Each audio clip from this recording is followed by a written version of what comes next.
Okay, so today I'm going to show you how to make copper-plated quarters using electrolysis, a process by which you separate ions using electricity.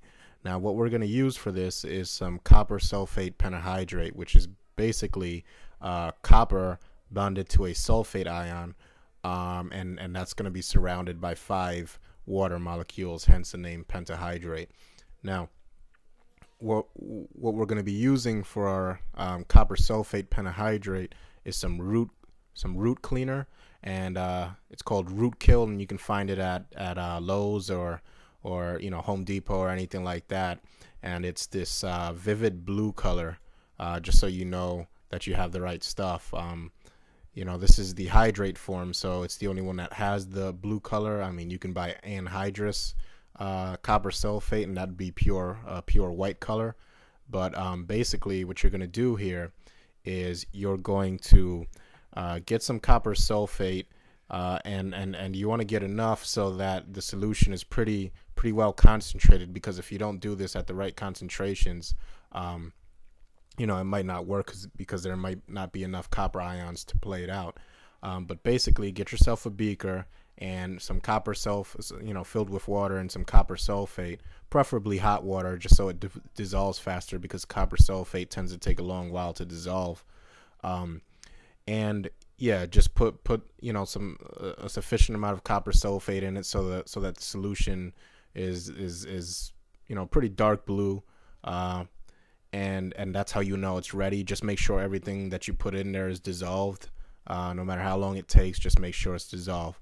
Now, the second thing that we're going to need is we're just going to need a 12 volt or 6 volt, whichever one you want to use. I used a 12 volt battery charger, which has a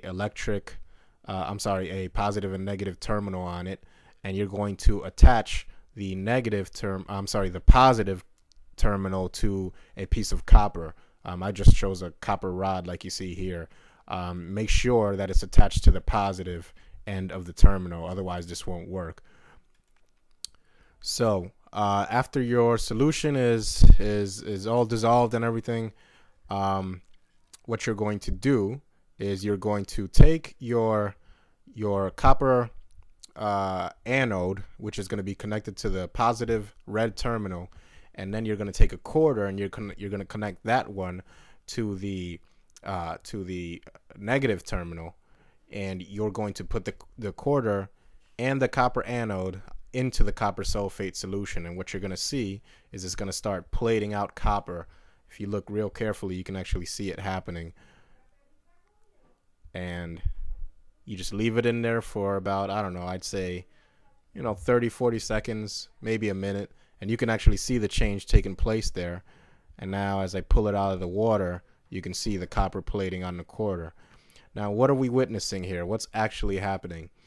Well, and so what's actually happening here on the molecular level is that the copper electrode connected to the positive terminal of the 12 volt battery charger is receiving electrons, and that's going to strip electrons away from the sulfate ions, and then the sulfate is going to gather at the copper electrode, whereas the quarter, and I'm assuming the quarter is made out of zinc or something like that, is going to attract the copper ions that are floating around in solution. Because when you put a salt or a molecular compound into not molecular, but ionic compound into a water solution, what happens is that those two ions, the copper and the sulfate ion, are going to split apart. So you're going to just have individual copper and sulfate ions floating around in solution, as opposed to the whole compound, right?